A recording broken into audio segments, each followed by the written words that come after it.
बहुत समय पहले की बात है। कृष्णनगर में एक बहुत बड़ा व्यापारी रहता था। वो दो गधे के पीठ पर सामान उठाकर व्यापार करने के लिए दूसरी जगह पर ले जाता था।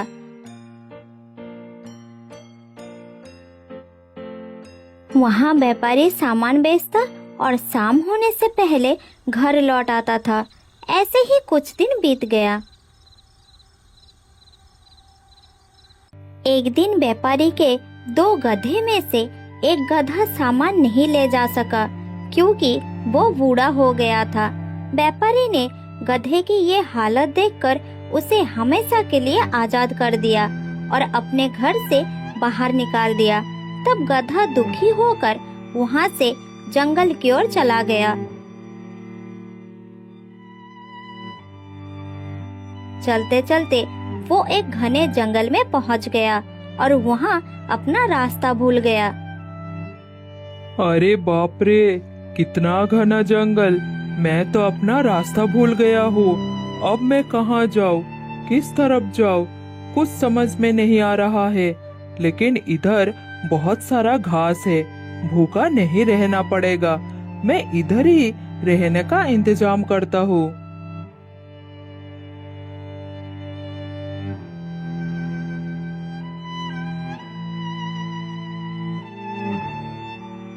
फिर गधा उधर ही एक सुरक्षित जगह की तलाश करके रहने लगा। इस तरह कुछ दिन बीत गया।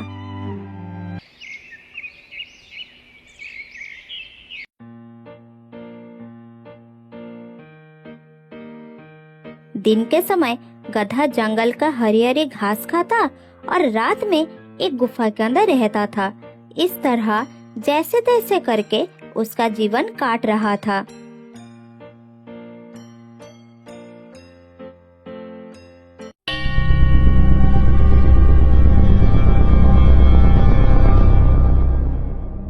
एक दिन एक शेर उधर आया।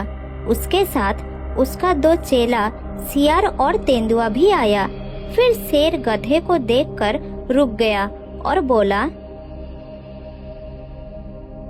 अरे ये कौन सी जानवर है? मैंने ऐसा जानवर इस जंगल में कभी नहीं देखा। क्या वो भी हमारी तरह मांसाहारी जानवर है? महाराज, वो एक गधा है।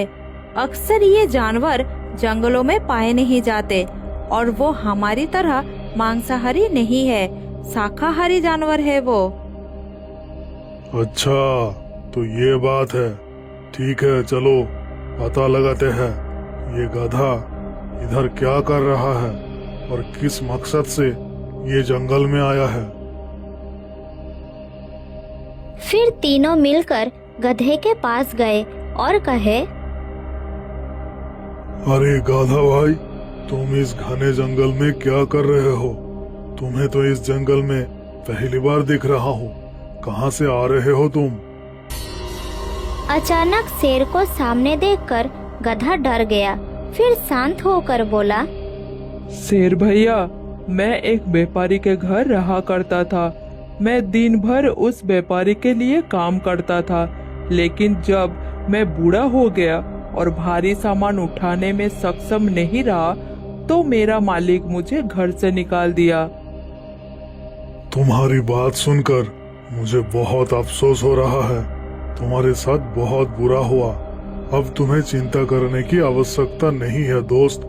आज से तुम मेरी सुरक्षा में रहोगे। चलो हमारे साथ। फिर गधा शेर के साथ चलने लगा। चलते चलते गधा बहुत खुश महसूस कर रहा था कि उसे एक शक्तिशाली दोस्त मिल गया। उसके मन में और कोई डर नहीं रहा। वो एक साथ रहने लगे। इस तरह कुछ दिन बीत गया।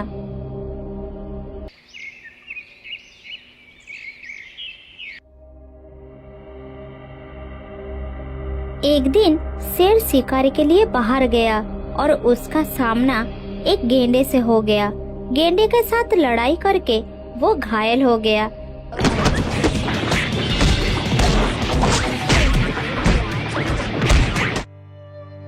फिर किसी तरह घर में लौट आया। शेर बुरी तरह से घायल हो गया था।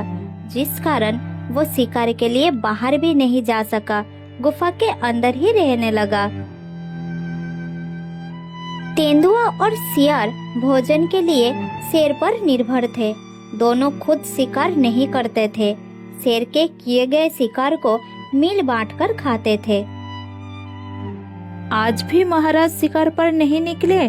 2 दिन से कुछ नहीं खाए हम, बहुत भूख लग रही है।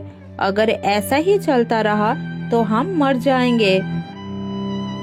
ऐसे तो हम भूखे मर जाएंगे। पता नहीं महाराज शिकार के लिए कब निकलेंगे। मुझे तो बिल्कुल भूख बर्दाश्त नहीं होता। इधर शेर गुफा के अंदर बैठे बैठे सोच रहे थे। दोनों को कितना निराश लग रहे हैं। मेरी तबीयत को लेकर चिंतित होंगे। काश मैं उन दोनों के लिए कुछ शिकार ले आ सकता। ये सोचकर शेर बाहर गया और कहने लगा,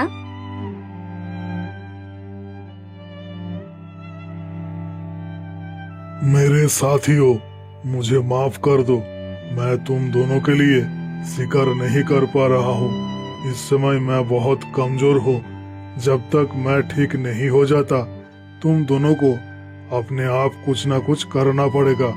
तुम दोनों बाहर जाओ और कुछ खा पी कर आओ। मैं बहुत जल्द ठीक हो जाऊंगा। ये क्या कह रहे हैं महाराज? आपके भूखे होते हुए हम भोजन के बारे में कैसे सोच सकते हैं? हमसे ये नहीं होगा महाराज। तेंदुए की बात सुनकर शेर को बड़ा अच्छा लगा। फिर उन दोनों से कहा, तुम दोनों मेरा वफादार सेवक हो।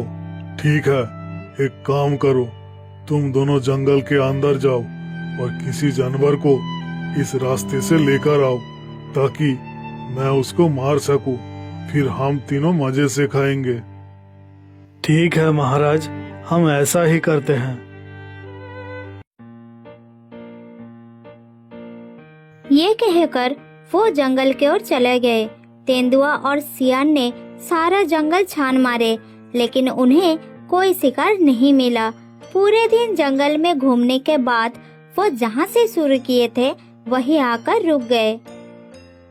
अरे दोस्त, पूरा जंगल छान मारा लेकिन कोई जानवर नहीं मिला।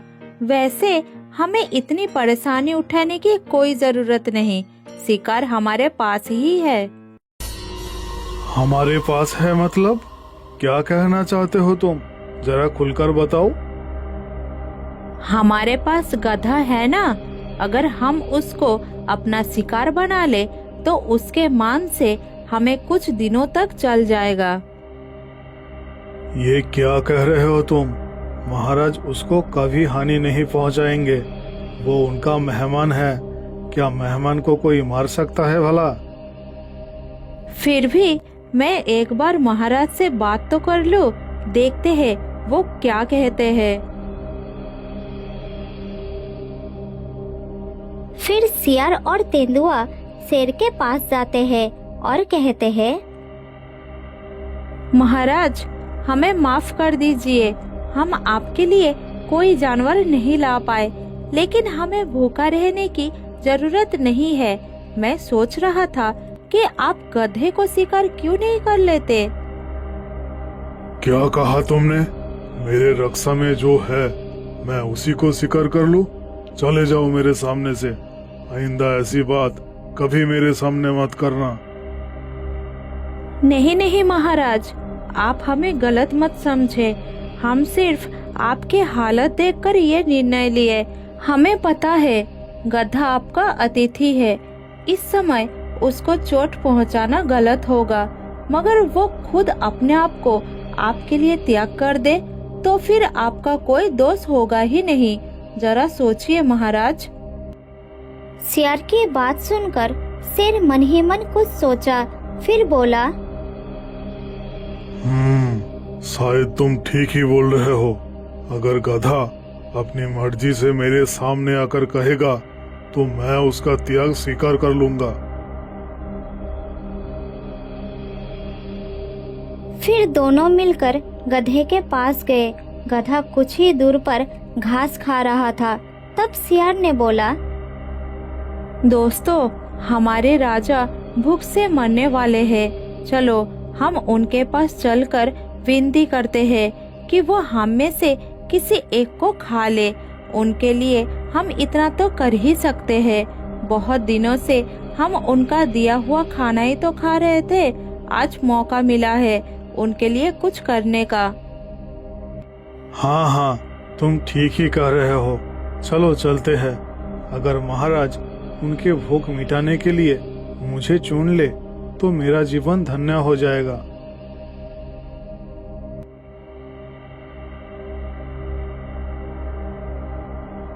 फिर तीनों मिलकर शेर के पास गए। शेर गुफा के बाहर खड़े थे। क्या हुआ दोस्तों, कोई शिकार मिला? अब भूख बर्दाश्त नहीं हो रहा है। नहीं महाराज, हम शिकार नहीं कर पाए। आप हम में से किसी एक को खाकर अपना भूख मिटाइए। आप हमारे लिए बहुत कुछ किए हैं महाराज। आज मैं आपके लिए कुछ करना चाहता हूँ। आप मुझे खा लीजिए महाराज। तुम बहुत छोटे हो सियार भाई, तुम्हें खाकर शेर जी का भूख नहीं मिटेगा। आप मुझे स्वीकार करें महाराज और अपना भूख मिटाइए। ये सब देखकर गधे ने सोचा, सभी शेर महाराज के लिए अपने अपने जान को आगे रखा, लेकिन शेर जी ने किसी को भी हानि नहीं पहुंचाया। मुझे भी प्रस्ताव रखना चाहिए, नहीं तो शेर जी क्या सोचेंगे? वो शायद मुझे भी रक्षा करेंगे। हाँ हाँ, प्रस्ताव रखना ही उचित होगा। ये सोचकर बेचारा मन में साहस जुटाकर बोला, नहीं तेंदुआ भाई, तुम भी बहुत छोटे हो। मैं तुम दोनों से थोड़ा बड़ा हूँ, फिर भी तुम दोनों एक ही परिवार के सदस्य हो। महाराज तुम्हें कैसे खा सकते हैं? मुझे खा ले महाराज और अपना भूख मिटाइए। गधे की बात सुनकर कुछ देर के लिए सब चुप हो गए। फिर शेर ने बोला, मैं तुम्हारा प्रस्ताव स्वीकार करता हूँ गधा भैया, तुम महान हो। क्या? ये आप क्या कह रहे हैं महाराज?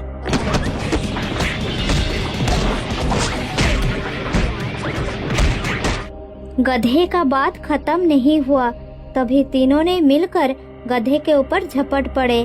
तीनों ने मिलकर गधे को मार दिया और अपना भूख मिटाया। धोखेबाजों ने गधे का भरोसा का फायदा उठाया। तो दोस्तों, इस कहानी से हमें ये सीख मिलती है कि हमेशा झूठे दोस्तों से सावधान रहना चाहिए। बहुत दिनों पुरानी बात है।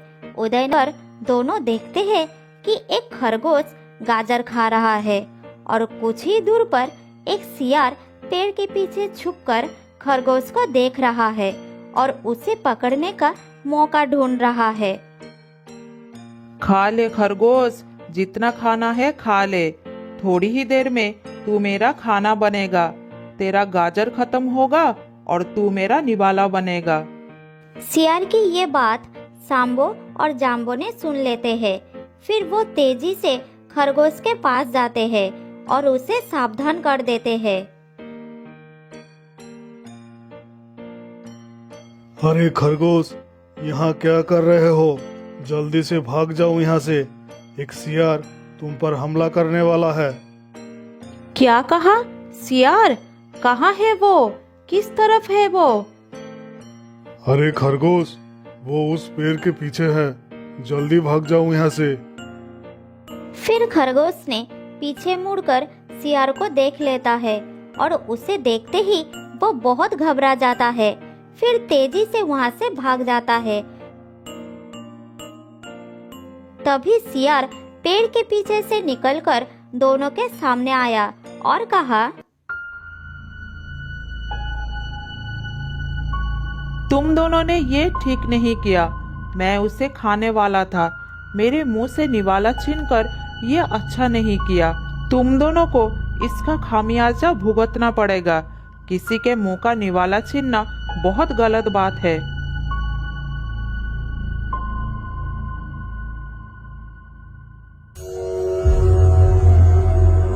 ये कहकर सियार वहां से चला गया। सियार के जाने के तुरंत बाद ही शेर वहां पर आ गया और पेड़ के पीछे छुपकर सोचने लगा। अरे वाह, इतने मोटे ताजे बैल, इनमें से अगर एक को भी खत्म कर दिया तो मेरा 3 दिन का खाने का इंतजाम हो जाएगा। उधर सांबो जाम्बो ने पेड़ के पीछे छिपे शेर को देख लिया। जम्बो, जल्दी भागो यहाँ से, उस पेड़ के पीछे एक शेर है, चलो जल्दी भाग चलते हैं, नहीं तो हम मारे जाएंगे। ये कहकर दोनों भागने लगे और शेर भी उनके पीछे भागने लगा।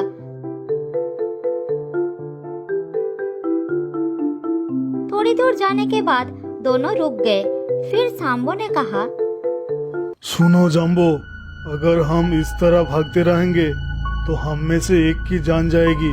इससे अच्छा है कि हम दोनों मिलकर इसका सामना करें। हाँ हाँ, तुम सही कह रहे हो, वो हम दोनों को एक साथ नहीं मार पाएगा। फिर दोनों हिम्मत जुटाकर शेर की तरफ मुड़ गए। इधर शेर भी इस तरह दोनों को पीछे मुड़कर खड़ा होते देखकर आश्चर्य हो गया। फिर वो भी थोड़ी दूरी पर रुक गया और बोला, अरे तुम दोनों इस तरह से रुक क्यों गए? तुम्हें डर नहीं लग रहा है क्या? जल्दी भागो, वरना मैं तुम्हारा शिकार कर लूंगा। ठीक है, कर लो शिकार, रुक क्यों गए, आगे बढ़ो। ये कहकर दोनों एक साथ शेर के तरफ भाग निकले। दोनों को एक साथ अपनी ओर आता हुआ देखकर शेर घबरा गया और बोला, अरे बाप रे, ये तो एक साथ मुझ पर हमला करने वाले हैं। इनके एक सींग से ही मेरा पेट फाट जाएगा। अभी भाग जाना ही बेहतर होगा। ये कहकर शेर वहां से भाग निकला और सांबो जाम्बो भी थोड़ी दूर जाकर रुक गए। फिर राहत की सांस लेकर सांबो बोला, भगवान का बहुत बहुत शुक्रिया कि हम बच गए। अगर भागने की कोशिश करते तो मारे जाते। दोनों को एक साथ आता देखकर शेर डर के मारे भाग गया। इसी तरह हमें हर वक्त एक साथ रहना होगा। ये कहकर दोनों अपनी अपनी घर के तरफ चले गए। उसी दिन से सांबो और जाम्बो सुबह होते ही अपने अपने घर से निकलकर एक जगह पर मिलते थे। फिर पूरा दिन घूम फिर कर खाना खाकर शाम होने से पहले अपने अपने घर में चले जाते थे। जंगल के सारे जानवर उनकी दोस्ती का तारीफ करते थे।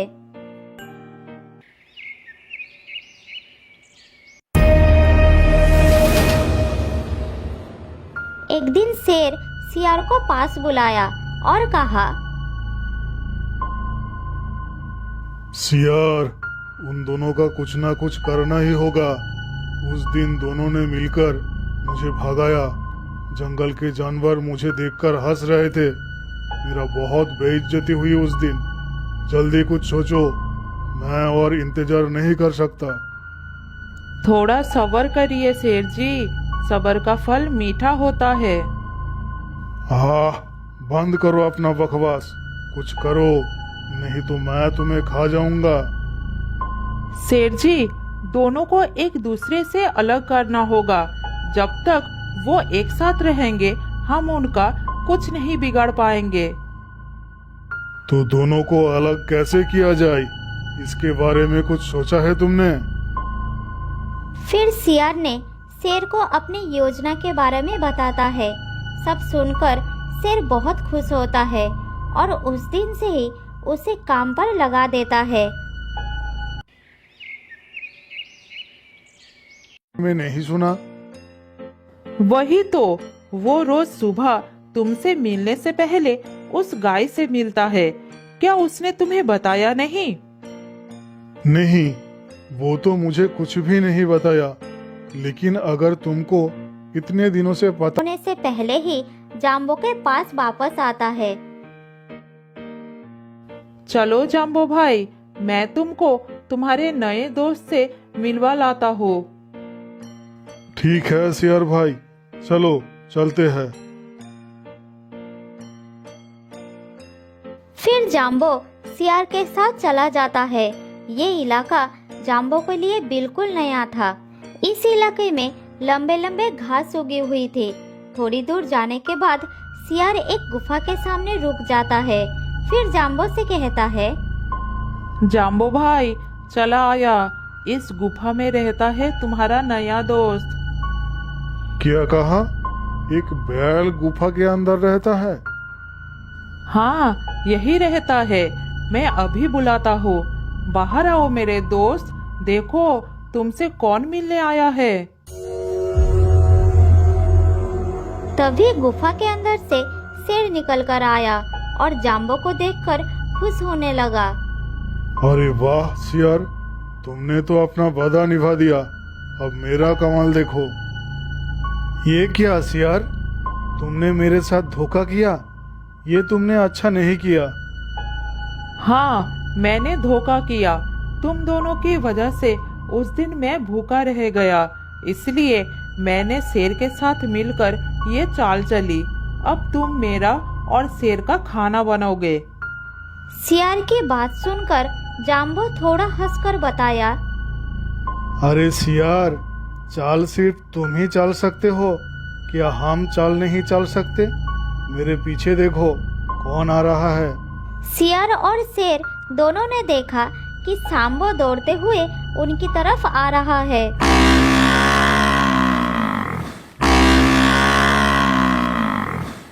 अरे ये कैसे हो सकता है?